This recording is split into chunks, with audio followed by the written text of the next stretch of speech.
समाधान।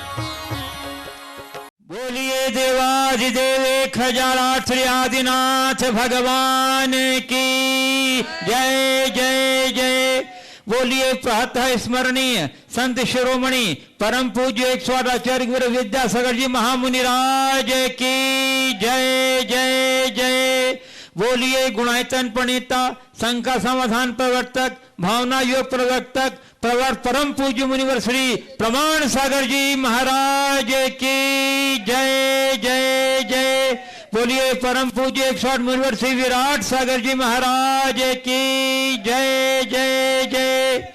धर्म प्रेमी सज्जनों, माताओं एवं बहनों, मध्य प्रदेश के बड़वानी जिला अंतर्गत प्रकृति के श्रम्य वातावरण के मध्य अवस्थित 52 गजा चूलगिरी स्थित क्षेत्र के पावन परिसर में आयोजित आज के शंका समाधान कार्यक्रम में यहाँ उपस्थित स्थानीय श्रद्धालुजन तथा देश और विदेश के विभिन्न स्थानों से पधारे उपस्थित श्रद्धालुजनों का और उन सभी दर्शकों और श्रोताओं का जो आज यहाँ आयोजित शंका समाधान कार्यक्रम का सीधा प्रसारण घर बैठे पारस चैनल, जिनवाणी चैनल, प्रामाणिक ऐप के माध्यम से देख रहे हैं, सुन रहे हैं, आनंद ले रहे हैं, उन सबों का मैं 52 गजा चूलगिरी स्थित क्षेत्र ट्रस्ट कमेटी एवं चातुर्मास धर्म भावना समिति की ओर से हार्दिक हार्दिक अभिनंदन करता हूं।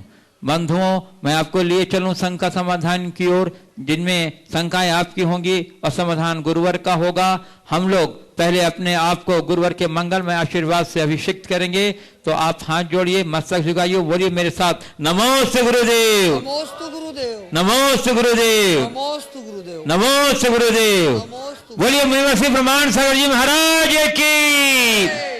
पूज्य गुरुदेव, आपकी आज्ञा से कुछ ऑनलाइन जिज्ञासुओं के द्वारा मैं प्रारंभ करता हूँ आज शंका समाधान कार्यक्रम। मनोज जैन बैरसिया ये पूछ रहे हैं, गुरुदेव वर्तमान में देश को दुश्मनों से कम पहरेदारों अर्थात नेताओं से ज्यादा खतरा है, उसी प्रकार हमारे धर्म को भी अधर्मी कम और धर्मांध लोगों से अधिक क्षति पहुंचता है। गुरुदेव, इसका क्या कारण है? देखिए, तो ये हर युग की यही परिणति रही, आज की नहीं। हमेशा बुराइयां अच्छाई की ओट में ही पनपती है और ये मनुष्य की एक वृत्ति जैसी हो गई है। इसे हम जागरूकता के बदौलत ही दूर कर सकते हैं। नैतिक जागरण हो, सांस्कृतिक निष्ठा प्रकट हो, तभी इस तरह की दुर्बलताओं से समाज को मुक्त किया जा सकता है। इसके अतिरिक्त और कोई रास्ता नहीं।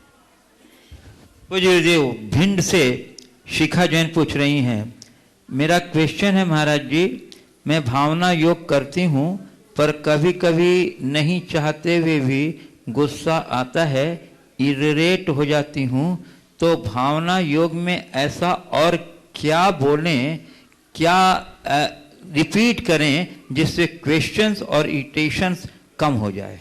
मुझे शांत रहना है, मुझे शांत रहना है, मुझे शांत रहना है, मुझे सहज रहना है, मुझे सहज रहना है, मुझे सहज रहना है। इस कमांड को आप ज़्यादा बढ़ाएं तो ये आपको शांत और सहज रहने में सहायक बनाएंगे। पूज्य गुरुदेव, ये रश्मि इंदौर से पूछ रही हैं, मेरे ससुराल में कुछ भी अनिष्ट होता है या मनोनुकूल नहीं होता है तो उसका दोषारोपण मुझ पर मनहूस कहकर किया जाता है और ये लोग बार बार मनहूस कहकर ताड़ना देते हैं, तो मुझे यह विचार आने लगा है कि शायद मैं वाकई में मनहूस हूँ। गुरुदेव, क्या सचमुच इंसान मनहूस होता है? ऐसे में मैं क्या करूँ? ये तो हमारे द्वारा गढ़े हुए शब्द हैं। हम मानुस है, मनहूस नहीं, और किसी के कहने से कोई मनहूस नहीं होता। मैं तो ये समझता हूँ, जो लोग किसी की इज्जत उतारते हैं, अपमान करते हैं, तिरस्कृत करते हैं, प्रताड़ित करते हैं, वे व्यक्ति मनुष्य होकर के ही भी मनुष्योचित कर्तव्यों से विमुख है। तो मेरी नज़र में वे लोग मनहूस कहला सकते हैं। होनी अनहोनी एक संयोग पर है, उसमें किसी व्यक्ति के ऊपर थोपना बहुत अच्छी बात नहीं है। ये हमारे देश में रूढ़ियाँ हैं जो चली आ रही है बहुत समय से, और इस प्रकार की धारणाओं से लोग बहुत ज़्यादा आज भी ग्रसित है। विज्ञान के युग में, जब एडवांस टेक्नोलॉजी का युग है, हमें इन सब बातों से ऊपर उठना चाहिए। पूज्य देव अरिन जटाले इंदौर से पूछ रहे हैं, महाराज जी मैं 10वीं कक्षा छात्र हूँ और मैं परीक्षा में अच्छे अंक प्राप्त करने का लक्ष्य रखता हूँ और मैं हमेशा सोचता हूँ कि आज से ही खूब मेहनत करूँ, लेकिन बाद में फिर लगता है कि कल से करूँगा और सोचता हूँ कि रात हो गई और कल से करूँगा। तो इस प्रवृत्ति से बचने का और समय मैनेजमेंट करने के लिए कुछ उपाय बताएं। दृढ़ संकल्प लीजिए। जो आज नहीं करता वो कल भी नहीं कर पाता। तो पहला आप संकल्प ये जगाइए कि आज का काम मुझे आज ही करना है, कल नहीं। कल तो कभी आएगा भी नहीं। जो मुझे आज कर लेना है वो मुझे करना ही है, उसमें कोई कोर कसर नहीं छोड़नी। और जब तक वो काम पूरा ना हो तब तक हम चुप नहीं बैठेंगे। हम दम तभी लेंगे जब काम करेंगे। ऐसी दृढ़ निष्ठा और इच्छा शक्ति जब प्रबल होती है तभी मनुष्य कुछ कर पाता है। पूज्य देव राजेंद्र कुमार जैन आगरा से पूछ रहे हैं, महाराज जी 4 नवंबर से 52 गजा में होने वाले 84 मंडली शिक्षक विधान का लाइव टेलीकास्ट जिनवाणी चैनल पर चल रहा है।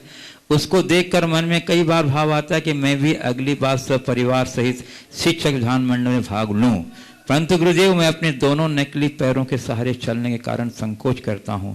कृपया बताएं कि मैं किसी भी प्रकार से इस आयोजन में सम्मिलित हो सकता हूं या नहीं। इस भाव में केवल टीवी के माध्यम से ही देखकर अनुमोदन कर पाऊंगा। टीवी के माध्यम से अधिकांश समय आपके प्रवचन और शंका समाधान का लाभ समय मिलने पर अवश्य लेता हूँ। देखिए, ये आपके दिव्य कर्म का उदय है कि आपने दोनों पैरों को खोया है। फिर भी मैं आपकी भावनाओं का सम्मान करता हूँ कि पैर खोने के बाद भी आज आपकी श्रद्धा अटल है, भावना अटल है और आपकी ये अटल श्रद्धा आपको बड़ी ऊंचाई तक पहुँचा सकेगी। पूजा भक्ति में द्रव्य से ज़्यादा महत्व भाव का है। चूँकि हमारे शास्त्र की कुछ मर्यादाएं हैं, उस मर्यादाओं के हिसाब से आप ऐसी स्थिति में अभिषेक करने के योग्य तो नहीं है, लेकिन पूजा करने में कोई बाधा नहीं है। पूजा विधान में भी कुछ व्यवस्थाएं अतिरिक्त बनती है, उस हिसाब से आप विधान में बैठ सकते हैं, बशर्ते आपके नकली पैरों में जूते ना हो, उसकी कुछ अल्टरनेट व्यवस्था हो। और नहीं है तो आप अनुमोदना करके भी वह सब कुछ पा सकते हैं जो कोई प्रत्यक्ष न पा पाए। आपके हृदय में ऐसे भाव हैं, मैं भावना भरता हूँ ऐसे भाव दिनों दिन बलवान बने और आप अपना पथ प्रशस्त करें। पूज्य गुरुदेव सागर विलास पूर्वट पंढरपुर महाराष्ट्र पूछ रहे हैं, गुरुदेव बार बार आर्थिक नुकसान हानि हो रही हो तो इससे बचने के लिए और फायदे में आने के लिए क्या करें, कृपया मार्गदर्शन। नीति शास्त्रों के अनुसार लगातार नुकसान हो तो सबसे पहले काम बंद करो, ट्रांजैक्शन इमीडिएट रोको। आप नुकसान को कवर करने के लिए जितना कारोबार करोगे उतना गड्ढे में आओगे। तो नीति कहती है लगातार नुकसान होने पर काम बंद कर देना चाहिए और उसे ये समझना चाहिए उस घड़ी में कि अभी मेरा समय ठीक नहीं है, थोड़ा समय पलटे फिर करूँगा, और तब तक अपने आप को धर्म ध्यान की ओर मोड़ देना चाहिए। फिर धीरे धीरे समय अनुकूल होते हुए आप अपनी गति को आगे बढ़ाने की कोशिश करना चाहिए। तो गुरुदेव निपेंद्र सिंह जैन मनीला फिलीपीन से पूछ रहे हैं, मैंने मनीला में अपने बेटे के यहाँ रहकर विधान से जुड़े प्रामाणिक ऐप से ऐसे मैं फरीदाबाद रहता हूँ और गुणाचरण सदस्य भी हूँ। यह विधान औरों से अलग था। गुरुवर यह ऐप में कार्यरत का बहुत धन्यवाद। गुरुदेव हमें आशीर्वाद दें कि प्रत्यक्ष रूप से अगले विधान में भाग लूं, इसके लिए मुझे अभी से क्या करना चाहिए। भावना भाव बहुत अच्छी बात है। फिलीपींस में बैठ करके भी लोगों ने विधान किया, मुझे जानकारी मिली जर्मनी में भी लोगों ने विधान किया, जापान में भी विधान किया। ये लोगों की भावनाएं हैं और बहुत भारत में तो लोगों ने किया ही, और मैं समझता हूँ ये इस भावना की लोकप्रियता का बड़ा सबल प्रमाण है और आगे चल कर के लोग इस विधान को और आगे सम्मिलित होंगे और सहभागी बनेंगे। पूज्य गुरुदेव प्रासु जैन जुनेवकेरा सागर मध्य प्रदेश पूछ रहे हैं। जेरुआ खेड़ा सागर बोल। हाँ, जेरुआ खेरा सागर बोल रहे हैं, मेरे परिवार की ओर से नमस्ते। गुरुवार आचार्य भगवान से हमने 64 रिद्धि विधान के व्रत लिए थे और उस व्रत को तिथि से नहीं करते हैं। आचार्य भगवान से बोल कर लिया था कि मैं अष्टमी चतुर्दशी करूंगा। इसमें व्रत करने का पुण्य मिलता है या नहीं, समाधान करें। देखिए, आपने अष्टमी चतुर्दशी का बोला था तो आपको अष्टमी चतुर्दशी की कोशिश करनी चाहिए। हालांकि 64 रिद्धि के लिए तिथि की कोई विधेयता नहीं है कि इसी तिथि में करें, जब आपको अनुकूल मिले तब करें। तिथि बदलने से व्रत में दोष नहीं लगता, निष्ठा बदलने से व्रत दूषित होता है। पूज्य गुरुदेव, मधु राकेश मोठिया रतलाम से पूछ रही हैं, घाव सबको मत दिखाओ, लोग छिड़केंगे नमक, आएगा कोई नहीं मरहम लगाने के लिए। गुरुदेव, उसे कैसे पहचानूं जो मरहम लगाए और मरहम न लगा सके तो कम से कम नमक न छिड़के हंसी न उड़ाए। देखिए, कोई मुझे मरहम लगाए, हम ये अपेक्षाएं अपने मन में न लाएं, क्योंकि दूसरे मुझे मरहम लगाएंगे, मेरे प्रति सहानुभूति देंगे, दिखाएंगे, ये अपेक्षा भी हमारे लिए दुखदायी है। हालांकि हमारी कोशिश होनी चाहिए कि कोई भी दुखी पीड़ित परेशान है तो हम उसके प्रति संवेदनशील बने, गंभीर बने, लेकिन खुद चाहे कितने भी कष्ट में क्यों ना हो, हमारी ये कोशिश कभी ना हो कि हमें कोई सहायक बने। हम अपनी सहन शक्ति को बढ़ाएं, और जब सहन शक्ति बढ़ जाएगी तो हमें किसी से मरहम की अपेक्षा ही नहीं होगी, और जब अपेक्षा नहीं होगी तो कोई साथ न दे तो उसका कष्ट भी नहीं होगा। तो पहला प्रयास, ऐसी अपेक्षा से अपने आप को बाहर रखें। दूसरी बात, हम कैसे जाने कि ये मरहम लगाने वाला है या नमक छिड़कने वाला है। मैं आपसे कहता हूँ, जो व्यक्ति ज़्यादा मिठास से आपके पास आए ना, ज़्यादा, सामान्य नहीं, ज़्यादा मिठास से आए तो थोड़ा सावधान हो जाए। नीति कहती है, असत्य च भवति सलज्जा क्षारम जलम शीतलम भवति। उल्टा स्त्री लज्जा का ज़्यादा नाटक करती है और खारा पानी ज़्यादा ठंडा होता है। तो हमें इन बातों पर भी ध्यान रखना चाहिए और व्यक्ति के अभिप्राय को पढ़ने की कोशिश करनी चाहिए। हो सकता है शुरुआत में हम पूरी तरह सफल ना हो, लेकिन 2-4 बार के अनुभव से हमें काफ़ी कुछ परिवर्तन आ सकता है। आगे। गुरुदेव, उर्मिला सिन्हा रांची झारखंड से पूछ रही हैं, मैं प्रतिदिन आपका प्रवचन एवं शंका समाधान देखती सुनती हूँ। आप प्रायः कहा करते हैं कि जब भी जीवन में प्रतिकूलता आए तो घबराना नहीं, धैर्य रखना, मर्यादाओं के साथ समझौता नहीं करना। गुरुदेव, मैं 60 वर्ष की हो चुकी हूँ, बचपन से लेकर अभी तक संघर्ष ही करती आ रही हूँ। मर्यादाओं की सीमा में रहने से अभी तक किसी भी क्षेत्र में अपेक्षित सफलता मिल ही नहीं पा रही है। गुरुदेव, कहाँ तक धैर्य रखूं? आखिर धैर्य की भी तो कोई सीमा होनी चाहिए। 60 वर्ष तक संघर्ष का जज्बा बनाए रखना क्या कम बड़ी सफलता है? इसे आप कम क्यों आंक रहे हैं? अगर आपने 60 वर्ष तक धैर्य रखा, अनेक प्रकार की प्रतिकूलताओं को सहते हुए भी स्थिर बने रहे, तो ये कोई साधारण बात नहीं है, ये बहुत बड़ी बात है, बहुत विशेष बात है। और मैं कहूँगा कि जब इतने दिन रख लिया तो थोड़े दिन और रखिए, थोड़े दिन और रखिए, बस यही सोचिए, और थोड़ा और थोड़ा और थोड़ा, आज नहीं तो कल हम निश्चित होंगे सफल। हताश मत होइए, आशावादी बने रहिए, सारी स्थितियाँ स्वतः स्पष्ट हो जाएगी। गुरुदेव, आज का अंतिम ऑनलाइन प्रश्न श्रीमती शारिका सेठी गया बिहार से पूछ रही हैं। गुरुदेव, वास्तुविद कहते हैं कि जो चीज़ें अनुपयोगी हों उन्हें घर में नहीं रखना चाहिए, इससे नेगेटिव ऊर्जा आती है। परंतु गुरुदेव, हमारे दादा कहा करते थे, जो रखे रद्दी सो पावे गद्दी। तथा मेरे ससुराल में 80 साल पुराने एक बही खाता से एक मुकदमा में विजय भी हासिल हुई थी। तो गुरुदेव, ऐसे में क्या करें? कौन सामान उपयोगी है, कौन उपयोगी पता नहीं, कौन सा सामान कब काम आ जाए इसका पता कैसे चले? कृपया समाधान दें। रद्दी समझकर आपने फेंका था कल जिसे, रद्दी समझकर आपने फेंका था कल जिसे, मुझको वही किताब ने जीना सिखा दिया। सवाल उपयोगिता का नहीं है,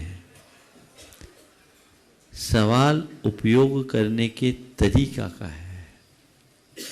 बहुत सारे ऐसे लोग हैं जो आपके घर के बेकाम की चीज़ों को सलीके से सजाकर आपके घर का इंटीरियर बदल देते हैं और उसके लाखों लाख रुपया कमाते हैं। मैंने एक के यहाँ देखा, नारियल की नरेटी, झाड़ू के तिनके, टूटे हुए कांच के गिलास, कप की छोटी छोटी टुकड़ियां, इनसे भी इतनी सुंदर सज्जा जो अलग अपना आकर्षण उत्पन्न कर रही थी। तो बात सलीके की है। अनुपयोगी चीजें घर में रखने से नकारात्मकता आती है, इसे मैं पलटता हूं। अपनी उपयोगिता पूरी न करने से जीवन में नकारात्मकता आती है, यह मुझे ज्यादा समझ में आती है। हम उपयोगी बने, अपनी उपयोगिता को हमेशा प्रासंगिक बनाए रखे, तो हमारे जीवन में कभी नकारात्मकता हावी नहीं हो।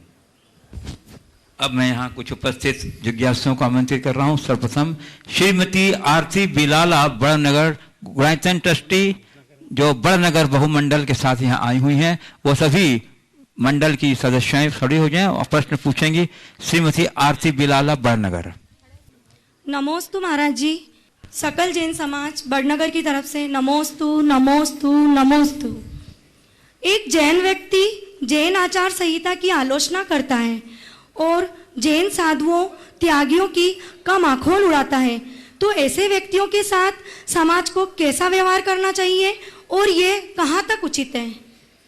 देखिए, कोई व्यक्ति किसकी आलोचना करे, किसका मखौल उड़ाए,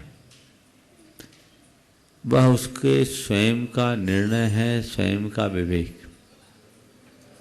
हम उसके विषय में स्पष्टतया प्रतिबंधात्मक कोई बात नहीं कर सकते, लेकिन हाँ, व्यक्ति को समझना चाहिए कि हम कर क्या रहे हैं और इसका परिणाम क्या है। जो जैन होकर के भी जैन आचार संहिता का मखौल उड़ाता है, वो जैनत्व को जानता ही नहीं। उसके अंदर जैनत्व की श्रद्धा होनी चाहिए और उसे समझ होनी चाहिए, ताकि वो जाने कि ये तो सबसे गौरव का विषय है। हमारी कोशिश होनी चाहिए कि हम उसे जनाएं।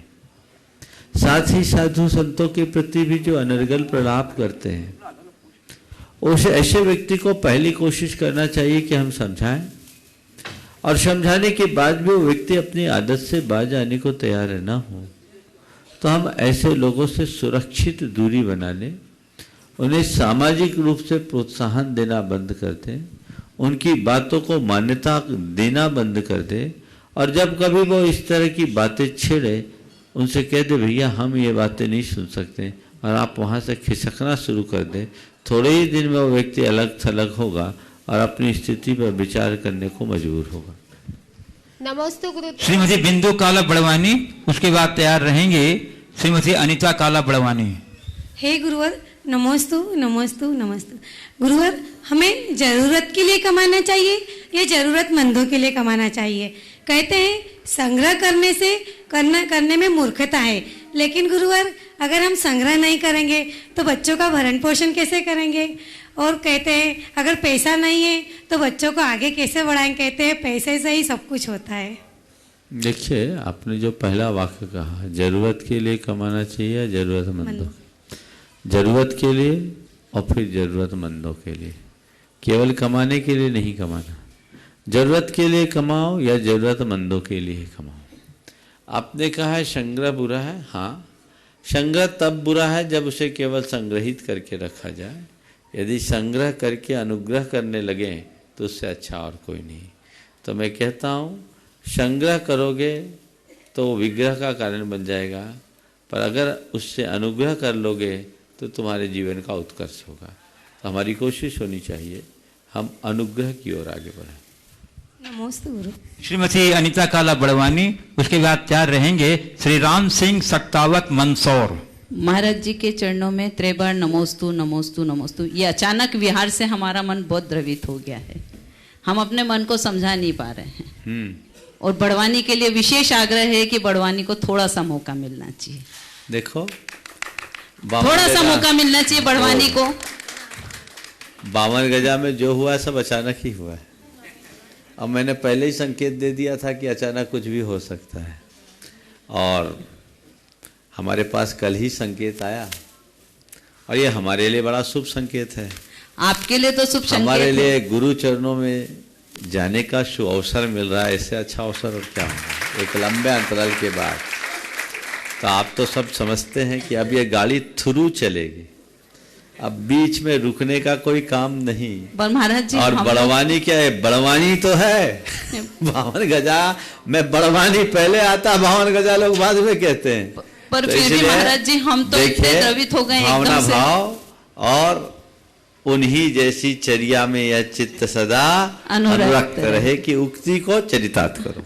हाँ महाराज जी, मेरा प्रश्न ये अच्छा, है। आप करूं प्रश्न करूं? हाँ बोलो बोलो। हाँ जी, कि जैन की श्रेणी में कौन आता है जो मंदिर जाता है, पूजा करता है, अभिषेक करता है और घर आके अपने बड़ों का सम्मान नहीं करता है और घर में लड़ाई करता है? या जैन की श्रेणी में वो आता है जो दीन दुखी जीवों की सेवा करता है और अपने परिवार में बड़ों का सम्मान करता है? तो जैन की श्रेणी में किसको लाना चाहिए? आप पूछो तो मैं कहूँगा जिसमें दोनों कर्म है वो जैन है। जो मंदिर भी जाए, पूजा पाठ भी करे, बड़ों का सम्मान भी करे और दीन दुखियों की सेवा भी करे, वो जैन है। देखिए, जैन शब्द पर ध्यान दे। अंग्रेजी में जैन की स्पेलिंग है JAIN, 4 लेटर है। इन 4 अक्षरों में हम विचार करें। J for justice, A for affection, I for introspection और N फॉर नॉन वायलेंस। ये हमारे जीवन में होनी चाहिए।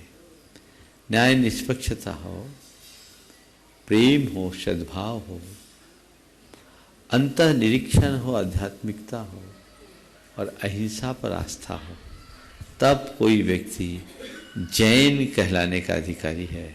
अन्यथा वह केवल नाम का जैन है। नमोस्तु गुरुवर। श्री राम एक सिंह। आशीष चाहती हूँ आपसे कि जिस परिस्थिति में मैं हूँ उसमें मैं सब साधु संतों की और मुनिराजों की सेवा करती रहूँ, बस ये आशीष चाहती। आशीर्वाद। श्री राम सिंह 57 मंदसौर से तैयार रहेंगी श्रीमती प्रियंका जैन मुंबई। नमस्तु गुरुवर, नमस्तु गुरुवर, नमस्तु गुरुवर। मैं शक्तावत मंदसौर से बोल रहा हूँ।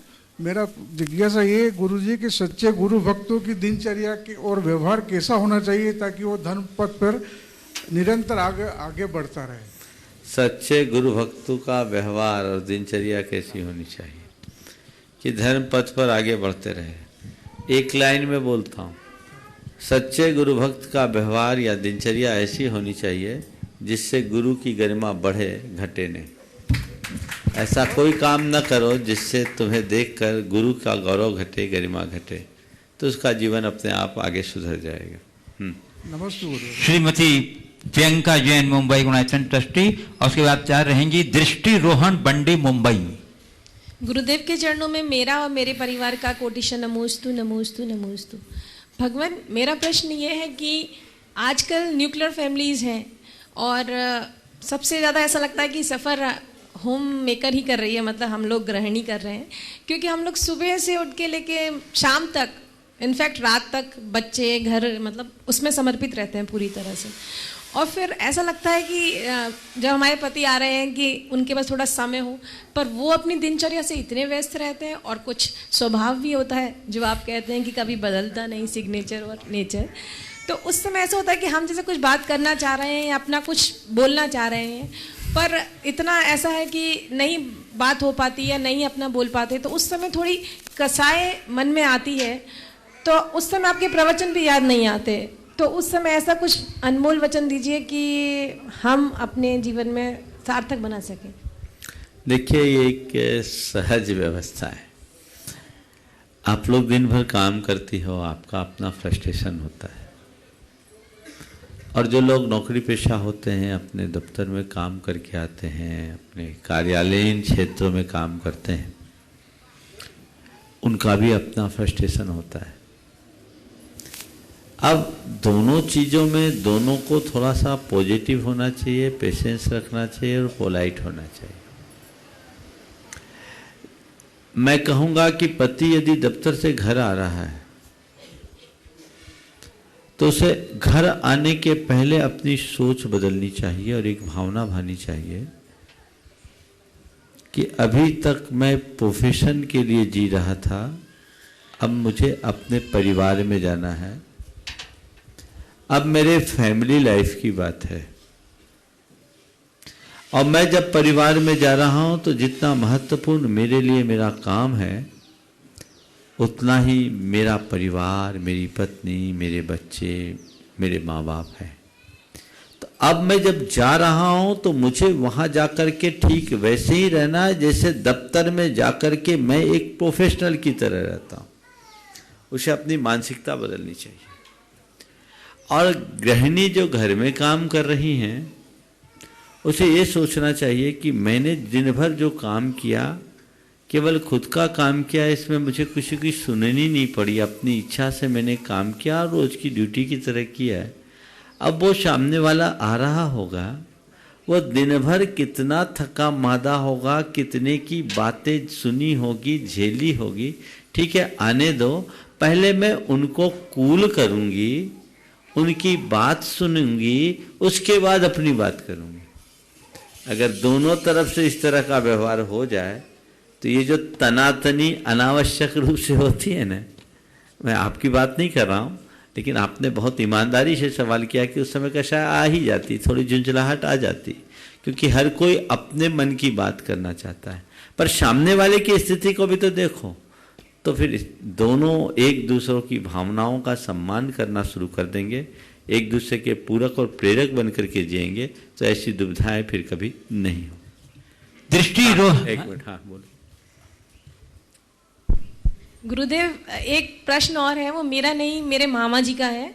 वो 75 साल के हैं और वो शुरू से मतलब वैष्णव मत को मानते हैं, और अब उन्हें ये लगता है कि आपका शंका समाधान सुनते हैं तो सिर्फ सभी जैन मुनियों में सिर्फ आपके प्रति उन्हें बहुत जुड़ाव है कि वो रोज रात में जो रिपीट होता है शंका समाधान वो सुनते हैं, और उन्हें मालूम है कि हम भी गुरु जी के अनन्य भक्तों में से एक हैं। तो हमारे पास फ़ोन करके उन्होंने कहा कि यदि जाओ तो हमारा प्रश्न पूछना कि हमें भोले शंकर को मानने से मोक्ष मिलेगा कि नहीं। हमने समझाया उन्हें कि शिव जो आत्मा है उस उनसे बोलो भोले शंकर को मानने से मोक्ष मिलेगा या नहीं, उसकी जगह जिस दिन भोले शंकर बन जाओगे मोक्ष मिल जाएगा। समझ लो।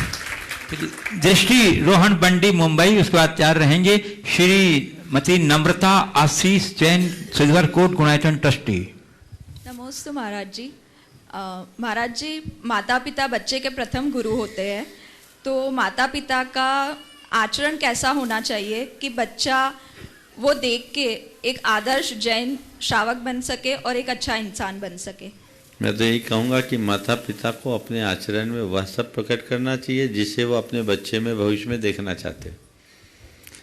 आप चाहते हो कि मेरा बच्चा एक आदर्श जैन बने, तो उसकी शुरुआत स्वयं से करें, खुद आदर्श बने, और आप आदर्श बनेंगे तभी अपने बच्चों के बीच वो आदर्श प्रकट कर पाएंगे। श्रीमती नम्रता जी। रोहन, हाँ बोलो। महाराज जी के चरणों में मेरा नमोस्तु। महाराज जी, इच्छा जीव के कौन सी गुण की विकारी पर्याय है? इच्छा अगर वो चारित्र गुण की है तो क्रोध मान माया लोभ और जो 9 कषाय में उसका नाम नहीं आता है, तो महाराज जी इस शंका का समाधान करिए। इच्छा राग है, राग माया और लोभ में समाहित होती है, ये हमारे चारित्र गुण की ही विकारी परिणति। Shrimati Namrata ji Ashish ji Jain, silver coat Gunayatan trustee, उसके बाद तैयार रहेंगे अनुपम जैन, सिंगापुर। नमोस्तु महाराज जी। महाराज जी कहते हैं nobody is busy, it's just the matter of priorities. तब भी लोग बाग धर्म के लिए समय क्यों नहीं दे पाते? क्योंकि धर्म ही उनकी सबसे बड़ी प्रायोरिटी होती है। कहने को धर्म प्रायोरिटी है, धर्म को सबसे निचले पायदान में रख रखे हैं। जिस दिन आपकी प्रायोरिटी हो जाएगी उस दिन सारी व्यस्तताएं खत्म हो जाएगी। वस्तुतः समय का अभाव उन्हें नहीं होता जो व्यस्त होते हैं, समय का अभाव उन्हें होता है जो अस्त व्यस्त होते हैं। इसलिए हम अस्त व्यस्त न हो, अपनी प्राथमिकताओं को ठीक करें और जो मुझे करना है, जब करना है, जैसा करना है वैसा करे, तो सारी स्थितियां बन जाएगी। हाँ। नमोस्तु श्री अनुपम जैन सिंगापुर, और उसके बाद तैयार रहेंगे श्री इंद्रजीत जी मंडलोई, सीईओ हमारे बावन जाति क्षेत्र। सीईओ हो गए नया, चलो बढ़िया। नमोस्तु चातुर्मास की उपलब्धि।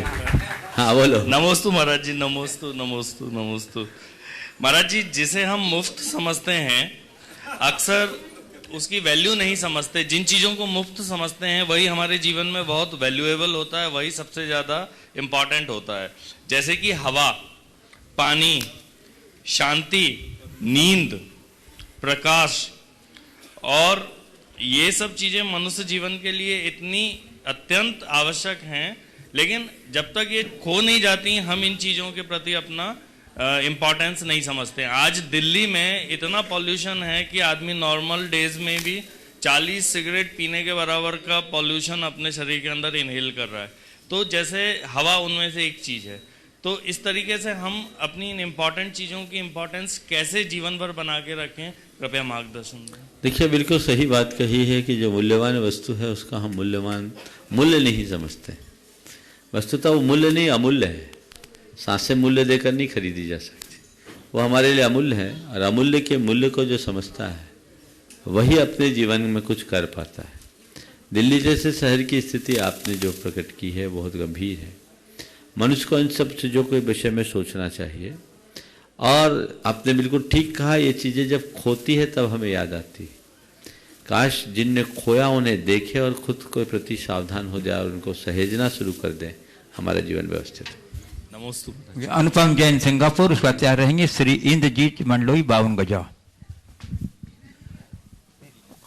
महाराज जी अनंतवान नमोस्तु। महाराज जी, मेरा प्रश्न उन भैया से थोड़ा रिलेटेड ही है, उन्होंने जो पूछा रोहन जी ने। दो संसारी जी वो किसी भी रिलेशन में हो, जैसे रामचंद्र जी का उनके पिता दशरथ या लक्ष्मण या सीता जी से था, तो जब वो लोग राग युक्त जो प्रेम की अभिव्यक्ति होती है उसमें होते हैं, उस भाव में होते हैं, तो उनकी उस अभिव्यक्ति या उस संसर्ग को पाकर उनके क्रोध, मान, माया, लोभ चारों प्रकार की कषाय मंद हो जाती है। ऐसा पाया जाता है। इतनी मंद हो जाती है कि एक दूसरे के लिए अपनी जान तक देने को, निछावर करने को तैयार हो जाते हैं। तो उस अपेक्षा से 25 कषायों में रति कषाय को प्रशस्त तो नहीं कह सकते डेफिनेटली, लेकिन क्या शुभ या अच्छा माना जा सकता है कि उस समय तो वो उसकी क्रोध, मान, माया, लोभ कम है? देखिए, जिस प्रेम की बात आप कर रहे हैं वो प्रेम एक अलग परिणति है, और रति का संबंध रागानुबंध से है, जिसमें किसी न किसी प्रकार की आशा और अपेक्षा होती है। निष्कलुष प्रेम, जिसे हम सात्विक प्रेम कहते हैं, है वह भी राग, पर वह प्रशस्त राग की श्रेणी में आता है जो देहानुराग से मुक्त होकर भौतिक आकांक्षाओं से मुक्त होता है। उसे हम प्रशस्त कह सकते हैं, पर बाकी चीज़ों को हम प्रशस्त नहीं कह सकते। हेलो, श्री इंद्रजीत जी मंडलोई, 52 गजा, और उसके बाद तैयार रहेंगी श्रीमती चंद्रकला जी पाटनी, रांची। भगवान की जय। जय बोलिए प्रात स्मरणीय परम पूज्य संत शिरोमणि आचार्य श्री विद्यासागर जी महाराज की जय। बोलिए परम पूज्य प्रात स्मरणीय प्रमाण सागर जी मुनि महाराज की जय। परम पूज्य विराट सागर जी महाराज की। बंधुओं, गुरुवार का चतुर्मास के लिए 52 गजा में आगमन हुआ था। बहुत खुशी थी, और वो पहले दिनों में जब हम अनुभव करते थे कि चतुर्मास 4 महीने का, ओहो 4 महीने हैं व्यवस्था करने के लिए करिए, जुट गए थे। 4 महीने बहुत बड़े लग रहे थे। आज हम अंतिम पायदान पे हैं, चतुर्मास खत्म हो गया है। कल से अफरा तफरी मची हुई है, पता नहीं कि अगले पल क्या होगा या इस शंका समाधान के बाद क्या होगा। हमारे सारे कार्यकर्ता बिल्कुल मुंह से लटकाए हैं, पता नहीं जो भी होगा, लेकिन इस समय 52 गजा में वीराना तो छा गया है। जैसा अभी बड़वानी वाली बहन जी ने भी कहा, जो भी होगा ठीक है, पर गुरुदेव ये अंतिम पायदान पे हम खड़े हैं, और 4 महीने ऐसे चुटकी में निकल गए जो हम कह रहे थे बहुत लंबे हैं, लेकिन ये ऐसे निकल गए जब हम ये कह रहे हैं कि ओहो 4 महीने कहाँ चले गए, कैसे चले गए, पता ही नहीं चला। गुरुवर, इन 4 महीनों में हमने अच्छा करने का प्रयास किया, कितना कर पाए समझ चाहूंगा गुरुदेव थोड़ा कितना अच्छा कर पाए वो तो आप ही बता पाएंगे। यदि हमारे इन व्यवस्थाओं में त्रुटि रही हो, बहुत सारी त्रुटि रही, हम जानते हैं, हम उसके लिए आपसे क्षमा प्रार्थी हैं। गुरुवर बोलेंगे। गुरुवर, चतुर्मास के दरमियान यहां पर बहुत सारे कार्यक्रम हुए, बड़े बड़े कार्यक्रम हुए। जैसे भावना योग शिविर 2 बार हुआ, पहली बार 300 लोगों ने भाग लिया, दूसरी बार 400 बच्चों ने भाग लिया, बहुत ही सफलतम हुआ। हमने श्रावक संस्कार शिविर किया, 1700 लोगों ने यहां पर भाग लिया। इसके बाद हमने 84 मंडलीय सिद्ध चक्र महामंडल विधान किया आपके सानिध्य में, ये भी बहुत अच्छा रहा। जितना फीडबैक हमें मिला है उससे ये लगा है कि आज तक के जितने भी विधान हुए उनमें सबसे सर्वोत्कृष्ट विधान था। वैसे उन सभी महानुभावों का मैं धन्यवाद दूंगा, आभार व्यक्त करूंगा जो लोग यहाँ पर आए थे, शिविर में आए हो या फिर भावना योग में आए हो या मंडली 84 मंडली महामंडल विधान में आए हो, सभी ने हमको भरपूर सहयोग दिया। उनके प्रति भी मैं बहुत कृतज्ञ हूं कि हमने अच्छा करने का प्रयास किया, कहीं ना कहीं हमारी त्रुटियां रही, हम जानते हैं, उन्होंने उसको नजरअंदाज किया, हम उनके भी बहुत आभारी हैं। गुरुवर, यहां पर चतुर्मास के दरमियान 6 लाख लोगों ने आगमन किया, आपके दर्शनों को और तीर्थ की वंदना के लिए आए, ये एक रिकॉर्ड है। आज के पहले कभी भी इतने यात्री नहीं आए थे। 6 लाख लोगों ने यहां पर भाग लिया है और ट्रस्ट कमेटी की तरफ से, जैसा महामंत्री महोदय ने उस दिन बताया, 3.5 लाख लोग रजिस्टर्ड जिन्होंने भोजन किया, फ्री में ये भोजन ट्रस्ट कमेटी की तरफ से हुआ था, सब आपके सहयोग से ही हुआ है। और 1 लाख लोग नॉन रजिस्टर्ड थे, ऐसे 4.5 लोगों का भोजन भी हमारे यहां पर हुआ। गुरुवर, हमारे पास 84 फीट की प्रतिमा तो थी, 84 फीट की स्टेचू, 52 गजा की प्रतिमा तो थी, लेकिन हमारा सॉरी मैं समझ आता हूं, 84 फीट के भगवान तो थे, 52 गज के भगवान थे, लेकिन हमारा कद गज उसके मुकाबले में नहीं था।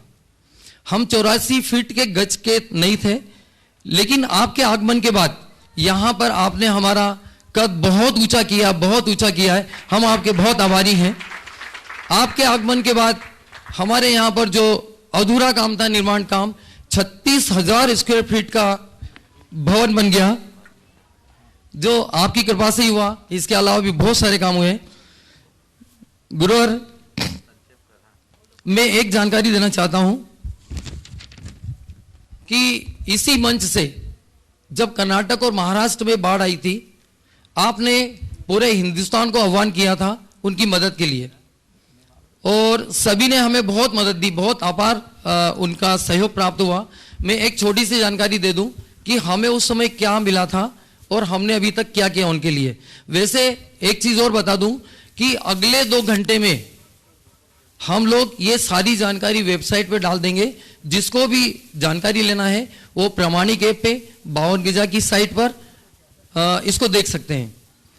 हमने हमारे मंच से 2.5 करोड़ रुपए की घोषणाएं की थी, हमें 1,74,48,137 रुपए प्राप्त हो गए, जिनके हमने रसीदें भी बना दी है। अभी भी 26,35,201 रुपया बकाया है, जिनकी हमने घोषणा की थी। मैं उन महानुभावों से कहूंगा कि वो ये राशि यहां पर जमा कर दें। इसके अलावा 49,16,662 रुपए सीधे हमने घोषणा यहां की और उन दानदाताओं ने महाराष्ट्र में ये सहायता पहुंचा दी, उनका बहुत बहुत धन्यवाद। अभी भी हमारे यहाँ खाते में 31,79,000 ऐसी राशि पड़ी है जिसकी जानकारी हमको नहीं है, हमको जानकारी चाहिए। हम उन सब महानुभावों से निवेदन करते हैं कि जिन्होंने राशि दी है बाढ़ पीड़ितों को, कृपया हमारे कार्यालय से संपर्क कर हमसे रसीद प्राप्त कर ले। मैं उनसे निवेदन करूंगा। और अभी तक हमने 2 किस्तें बाढ़ पीड़ितों को दे दी है, वो वहां की जो जानकारी थी उसके आधार पर उनकी संस्थाओं को हमने राशि दी है, वो भी हमने वेबसाइट पे डाला है। एक आदमी जिसको हमने चेक दिया है उनके नाम तक हम वेबसाइट पे डाल रहे हैं, अगले 2 घंटे में वो डिस्प्ले हो जाएंगे। हमने 2 बार में 89,66,477 रुपए के चेक उनको दे दिए हैं और उनको हमने दोबारा से कहा है कि कृपया आप जल्दी से सर्वे करें और हमारे पास की जो बाकी राशि है वो भी यथाशीघ्र ले जाएं तो उन बाढ़ पीड़ितों को प्राप्त हो जाए और वो लोग अपनी व्यवस्था कर सके। ये जो राशि भी वहां पर दी गई है, सारा कार्य, ये सारी राशि प्रात स्मरणीय परम पूज्य निर्यापक श्रवण मुनि श्री 108 नियम सागर जी महाराज और मुनि श्री 108 आगम सागर जी महाराज के आशीर्वाद से वहां पर वहां की संस्थाओं ने सब सर्वे किया और उन्हीं के मार्गदर्शन में, दिग्दर्शन में ये सारी चीजें हुई है और हमने उनको चेक अलॉट किया। मैं पुनः गुरुवार से पूरे चतुर्मास के दरमियान हमारे द्वारा जो भी जाने अनजाने में गलती हुई उसके लिए क्षमा याचना करते हुए मंच पंडित साहब को देता हूँ। श्रीमती चंद्रकला जी पाटनी रांची और उसके आचार्य रहेंगे श्री NL जैन छावड़ा जयपुर।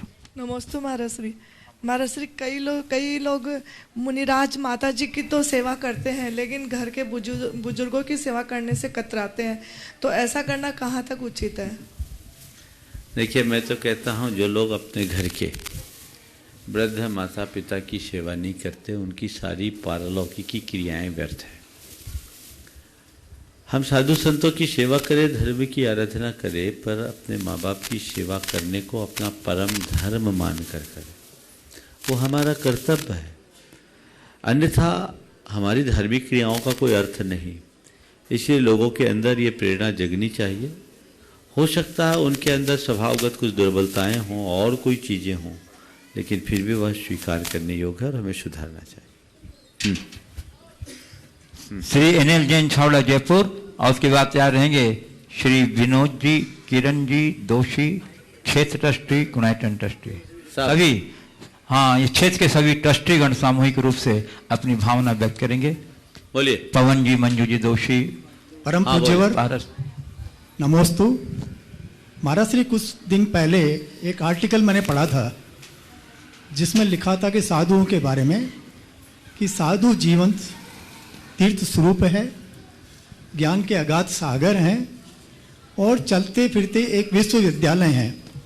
उसमें 3 और उन्हें यूनिवर्सिटीज़ के रूप में बताया साधुओं के बारे में कि एक ऐसा विश्वविद्यालय है जिसमें परफेक्शन है, उसमें सारे सब्जेक्ट्स हैं, टीचर्स भी बहुत अच्छे हैं। दूसरा उन्होंने बताया था कि ये जो विश्वविद्यालय है वो समकक्ष है जिसमें टीचर्स भी ठीक हैं लेकिन सब्जेक्ट्स नहीं हैं। तीसरा उन्होंने बताया था कि डीम्ड यूनिवर्सिटीज़ मान लेते हैं, कुछ साधु जो कहते हैं कि हमने जो है ना मान लिया कि हमारी जो है यही है, हमने यूनिवर्सिटी मान लिया है, डीम्ड हो गई। महाराज जी, ऐसे वक्त में, ऐसे समय में और इस परिप्रेक्ष्य में व्यक्ति कैसे एडमिशन लेवे और कहाँ जाए? देखिए, बाकी यूनिवर्सिटी में एडमिशन लेने की अपनी अलग प्रक्रिया है। उसके लिए आपकी मेरिट लिस्ट देखी जाती है, उसके आधार पर अच्छी यूनिवर्सिटीज में एडमिशन मिलता है। पर आपने अगर साधु जीवन के साथ जोड़कर अपने को देखना चाहा है तो यहाँ एडमिशन मिल सकती है। उसमें वो मेरिट लिस्ट नहीं बनती, पर आपके भीतर के मेरिट को देखा जाता है। जिस व्यक्ति के अंदर का मेरिट जागता है वो साधु संतों के संसर्ग में आकर अपने भाग्य को जगा पाता है। तो यहाँ वो मेरिट भीतर की है जिसे हम पुण्य कहते हैं। बिना पुण्य के तीर्थभूत साधुओं का समागम नहीं मिलता। क्षेत्र ट्रस्टी अपनी भावना व्यक्त करेंगे। पूज्य श्री के चरणों में त्रिकाल नमोस्तु, त्रिबार नमोस्तु। आज हम 52 गजा आए, तब लगा आज उजाड़ है, पतझड़ है, जो कि बिफोर टाइम फरवरी का वाला पतझड़ आज नवंबर में आ गया है।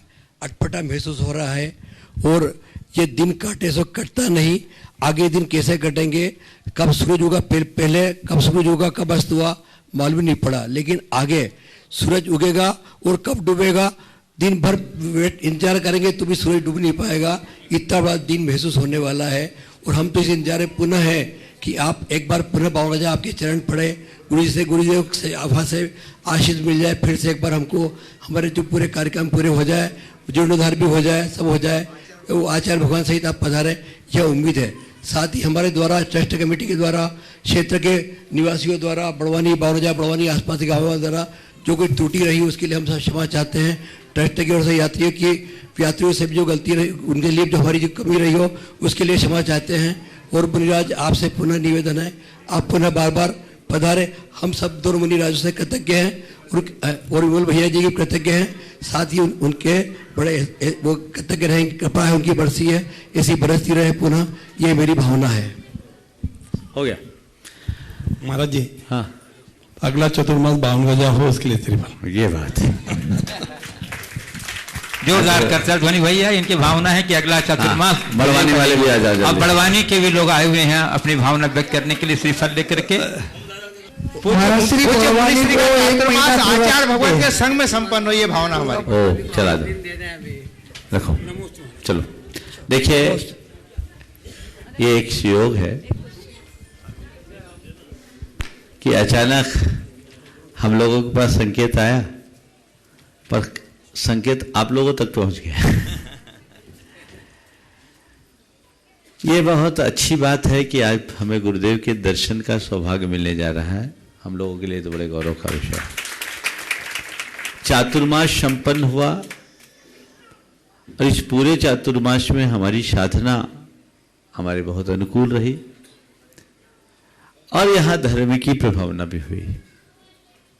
इस बात को कहने में मुझे बड़ा हर्ष है कि 52 गजा तीर्थ क्षेत्र कमेटी ने तन मन धन से समर्पित होकर के सेवा की, न हम लोगों की अपितु यहाँ आने वाले सभी यात्रीगणों की। ये भी अपने आप में एक उदाहरण है। बहुत अच्छी बातें हैं, बहुत सारी बातें हो चुकी, होते रहेगी। अभी बहुत सारे लोग कह रहे हैं महाराज आप जा रहे हैं, फरवरी का पतझड़ अभी आ गया। भाई, जितनी जल्दी पतझड़ आता है बसंत भी उतनी जल्दी आता है। आप अब पतझड़ की बात मत करो, वसंत की प्रतीक्षा करो। समझ गए? अभी निवेदन किया कि आप जा रहे हैं, अरे आप तो कहो गुरुदेव ऐसा हो कि गुरुदेव साक्षात यहाँ आए। और अब हमारा चतुर्मास तो हो ही गया, 52 गजा कमेटी को कराना है तो गुरुदेव का चातुर्मास कराओ जिसमें हम भी शामिल हो। और उसके लिए अभिषेक लगो। ये क्षेत्र, यहाँ की रमणीयता और यहाँ की प्रकृति अपने आप में साधुओं के रत्नत्र के लिए पूरी तरह अनुकूल है।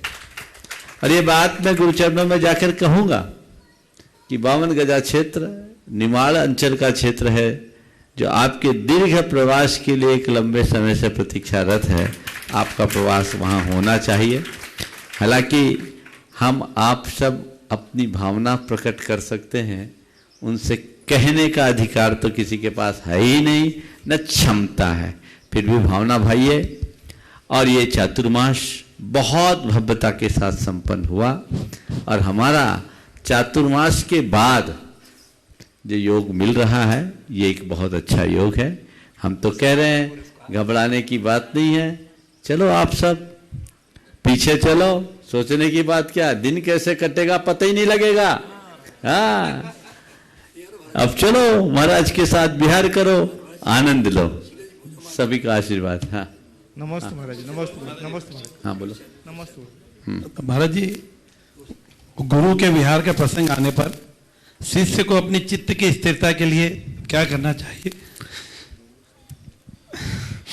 ताकि हम बोले गुरुओं के विहार का प्रसंग आने पर चित्त की स्थिरता के लिए गुरुओं के साथ विहार शुरू कर देना चाहिए।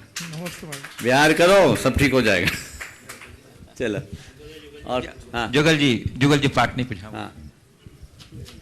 बोलिए आचार्य विद्यासागर जी महाराज की जय, प्रमाण सागर जी महाराज की जय, विराट सागर जी महाराज की जय। जब आपका चातुर्मास की घोषणा हुई तो ऐसा लग रहा कि 4 महीने लगेंगे, लेकिन 4 महीने और 11 दिन कैसे बीते। ये आपके कार्यक्रम में इतने बिजी रहते थे कि सुबह 5 बजे से लेके रात को 10 कब बज जाते थे किसी को मालूम ही नहीं पड़ता था। और इस 4 महीनों में जो भव्य प्रोग्राम हुए, जो शिविर हुआ, जो योग साधना शिविर हुए, अभी 84 बंडल विधान हुआ, ये पूरे भारत में नहीं पूरे विश्व में इसकी चर्चा है कि 84 मंडल का जो विधान अभी हुआ था, ये अपने 52 गजा नहीं, इनसे कई गुना लाखों लोगों ने इसको पूरे भारत में नहीं पूरे विश्व में देखा है। ये आपकी एक जो आपका जो ब्रांड है वो इतना शंका समाधान का इतना पावरफुल है कि पूरे विश्व में इसकी गूंज है। और जो यात्री इस चातुर्मास के अंदर जो आए, मैं बताऊं कि इतनी भीड़, 1000 से 1500 लोग रोजाना यहाँ आते थे। हम भी ये आश्चर्य में थे कि आखिर इतने लोग, मतलब जो जितने लोग वहां पे नेमावर गए उतने लोग यहाँ 100% आए, क्योंकि हमने यहाँ पे देखा कि 3.5 से 4 लाख लोगों ने यहाँ पे भोजन किया और 1 लाख एक्स्ट्रा माने तो 5 लाख लोगों ने आपके दर्शन। और सबसे मेरे को जो अच्छा लगा कि आपसे मिलना, गुरुदेव आचार्य मुनि महाराज से मिलना बहुत कठिन रहता है। कई जगह देखते हैं बहुत जनरल व्यक्ति को नहीं मिलते हैं, लेकिन आप इतने इजी अवेलेबल रहते हैं। आप सुबह और शाम कम से कम 1-1 घंटा जो नॉर्मल जो यात्री होते हैं उनको देते हैं, ये बहुत बड़ी बात है। और उसी से ये लोग सब आपसे जुड़े रहते हैं। इस चातुर्मास के दौरान हमने खूब व्यवस्थाएं की सबकी। इसके बावजूद भी अगर कोई हमारे लोगों से गलती हुई है तो हम आपसे हृदय से क्षमा प्रार्थी हैं। नरेश मामा जी, गुरुदेव नमो, संयोजक चातुर्मास समिति रितु दीदी के पिताश्री। इस चातुर्मास में कोई से भी गलती हुई चाहे नहीं हुई, मेरे से तो जो भी गलती हुई मैं आपसे क्षमा प्रार्थी हूँ, और बहुत सी गलतियां मैंने करी उसके लिए मैं क्षमा मांगता हूँ। पारस जी का असली बात। गुरुदेव नमोस्तु। हम पालन हम और अपने दायित्व का वहन करते रहिए, आशीर्वाद दीजिए और अगला चातुर्मास आचार्य भगवान का आपके साथ संपन्न हो इसकी प्रार्थना करते हैं। नमस्ते। इंजीनियर रत्नेश पहाड़िया बड़नगर बड़वानी, और उसके बाद तैयार रहेंगे श्रीमती चंदना जैन 52 गजा। नमोस्तु महाराज, नमोस्तु नमोस्तु। महाराज जी, भगवान पृथ्वी बनाने से पहले, ये ब्रह्मांड बनाने से पहले क्या करते थे, और हम मनुष्य भगवान की श्रेणी में कहां आते हैं? क्या हम कोई प्रोडक्ट हैं? क्या हम कोई प्रोसेस के एक बीच के कोई चरण हैं? क्या कहीं ऐसा तो नहीं कि हम भगवान की सृष्टि के कोई बाय प्रोडक्ट हैं? और कहीं ये बात सत्य तो नहीं कि हम भगवान के रिजेक्शन हैं, क्योंकि हमारे अंदर कोई ना कोई खामी तो रहती है। भगवान ने कहीं पृथ्वी ऐसी तो कोई स्क्रैप यार्ड नहीं बनाया कि जो प्रोडक्ट गलत बन गया हो उसे पृथ्वी भेज दो, और जो अच्छे हैं और पृथ्वी से भी सुंदर कोई जगह है क्या? नमस्ते महाराज। देखिए, बहुत अच्छा सवाल आपने किया है। ब्रह्मांड ने इस ब्रह्मांड को बनाया, ब्रह्मांड के पहले क्या करते थे? क्या हम ब्रह्मांड के प्रोडक्ट हैं, या हम ब्रह्मांड के प्रोसेस हैं, या बाय प्रोडक्ट हैं और स्क्रैप है? देखिए, अगर सच पूछो तो जैन दर्शन कहता है हम खुद में भगवान हैं, पर बाय प्रोडक्ट नहीं है, रॉ मटेरियल है। हम रॉ मटेरियल है, हमारे भीतर वह सब है जो भगवान में होना चाहिए। जैसे सोने के ओर में सोना होता है, पर बिना प्रोसेस के सोना नहीं निकल पाता, वैसे हमारे भीतर परमात्मा है। पर जब हम तब साधना की प्रोसेस से जुड़ेंगे तो हमारे भीतर का भगवान प्रकट होगा, फिर हम परफेक्ट हो जाएंगे। फिर किसी प्रोडक्ट और बाय प्रोडक्ट की बात नहीं होगी। अभी हमारे साथ इम्प्योरिटी है, हमारे भीतर की क्षमताओं को हमने जाना नहीं, पहचाना नहीं, इसलिए आज तक उसे उद्घाटित करने में सफल नहीं हो पाए। जिस दिन हम उसे जान लेंगे, पहचान लेंगे, उसका उद्घाटन सहज हो जाए। चंदना जैन 52 गजा, उसके बाद हाँ ओम दादा बोलो। अध्यक्ष हैं 52 बड़वानी समाज के। हाँ बोलो बोलो। गुरुवर, आप बड़वानी आए, बड़वानी आके आपने 52 गजा को जो निमाड़ में लिमिटेड था उसे दुनिया में, पूरी दुनिया में चौओर प्रसिद्ध कर दिया। इसके लिए बड़वानी की और निमाड़ की जनता पूरी जो है आपसे बहुत बहुत आभारी रहेगी कि आपने इस तीर्थ का उद्धार कर दिया। आशीर्वाद। चलो हाँ बोलो। चंदना जैन, और उसके बाद तैयार रहेंगे पर्व जैन, प्रकाश जैन, ललितपुर उत्तर प्रदेश।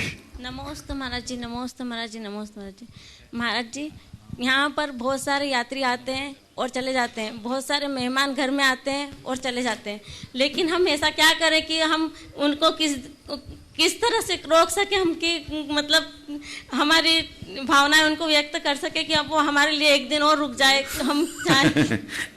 हम कैसा उनके सामने। ये सब भावनाएं है ना आकुल करने वाली है। अब भावनाओं को थोड़ा मोड़ने की कोशिश करो, आगे बढ़ो। हाँ बोलो। पर उज्जैन प्रकाश जैन ललितपुर, और उसके बाद तैयार रहेंगे सुभाष जैन सिघौरा वाले टीकमगढ़। नमोस्तु महाराज जी, नमोस्तु महाराज जी, नमोस्तु महाराज जी। मैं टीकमगढ़ से हूँ, सुभाष जैन, चांदगढ़ महाराष्ट्र में रहता हूँ। मेरा प्रश्न है, संस्कारों के निर्माण में माता पिता की क्या भूमिका होनी चाहिए तथा इसमें परिवार समाज। अनेक बार इस सवाल का उत्तर हो चुका। अगला बोलो, नेक्स्ट। महाराज जी, हम 31 दिसंबर को नवोकार मंत्र का जाप करते हैं रात को 10 बजे से 12 बजे तक, 12 बजे तक रात तक, और पिछली साल नहीं किया गया। इसका मैंने करें आगे नहीं करें। रात में 10 बजे से 31 दिसंबर को रात में 10 बजे से 12 बजे तक नवोकार मंत्र का जाप करते हैं हर वर्ष। हाँ। इस साल नहीं किया, लोगों ने बोला कि वो थोड़ा ठीक नहीं। नमोकार जपना कोई बुरा नहीं है, लेकिन किस प्रसंग में जप करें ये सोचना नहीं, मतलब खाली नहीं। आगे बढ़ी। हाँ चलिए, कुमारी द्रव्या बड़नगर, कुमारी द्रव्या बड़नगर, और उसके बाद तैयार रहेंगे राजेश अजमेरा बड़वानी। नमोस्तु महाराज जी, नमोस्तु। मैं राजेश अजमेरा बड़वानी। महाराज जी, द्रव्य क्षेत्र काल के प्रभाव के संबंध में थोड़ी जिज्ञासा थी महाराज जी, कि काल के प्रभाव के विषय में, कि चतुर्थ काल में भी शक्कर मीठी होती थी, पंचम काल में भी मीठी है, चतुर्थ काल में भी नमक खारा होता था, पंचम काल में भी खारा है, चतुर्थ काल में भी भगवान वितरागी होते थे, पंचम काल में वितरागी हैं, चतुर्थ काल में भी आप 22 परिसर सहन करते थे, पंचम काल में भी आप 22 परिसर सहन करते हैं, चतुर्थ काल में भी सावक उत्तम मध्यम जघन्य, पंचम काल में भी। तो महाराज जी, इस स्थिति में काल का प्रभाव क्या रहा है? बिल्कुल ठीक बोल रहे हैं। जैसा दिखे वैसा सब दिख रहा है। चौथे और पांचवें काल में स्थूलतया कोई अंतर दिखाई नहीं पड़ता, लेकिन फिर भी अंतर है। अंतर ये है कि चौथे काल में मुनिराज होते थे, वो मोक्ष जाते थे, पंचम काल में मोक्ष नहीं जा पाते। चौथे काल में जिस तरह से वो परिसहों को सहते थे, वैसे आज नहीं सह पा रहे। शरीर का सत्व आज वैसा नहीं है जैसा पहले था। पहले के लोगों के शरीर में जैसी ताकत थी, आज के लोगों में वैसा नहीं है। ये दर्शित काल भाव का असर नहीं है तो क्या है?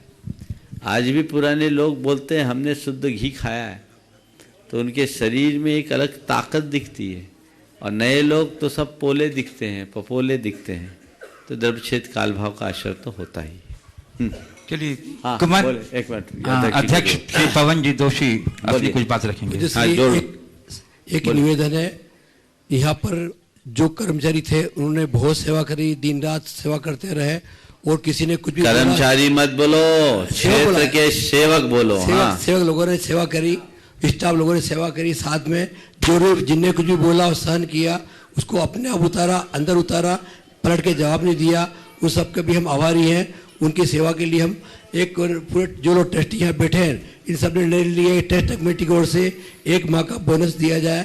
ये इसका आशीर्वाद आप देने की कृपा करें। बहुत बहुत चलिए, कुमारी द्रव्या बड़नगर फतेह रहेंगे। अंतिम हो गया खत्म।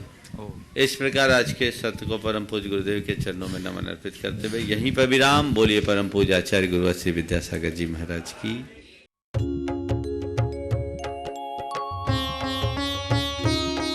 शंका समाधान।